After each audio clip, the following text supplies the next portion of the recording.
So ayan guys, itong ulam natin ngayong tanghalian, magluto tayo ng binisaya, inununang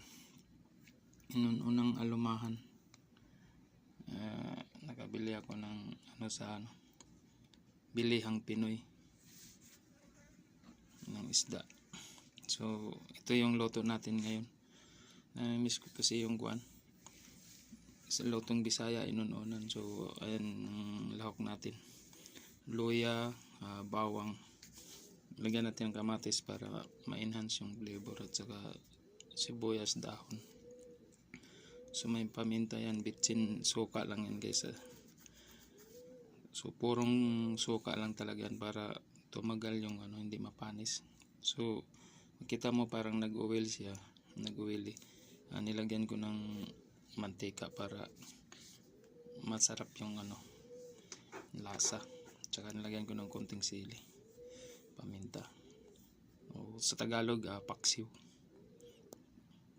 So ayan, wala na ibang lahok guys kasi mahal ang mga gulay dito. Tipid muna sa budget. Okay, thank you for watching. Yan ang maging ulam natin ngayong tanghalian. Bye bye.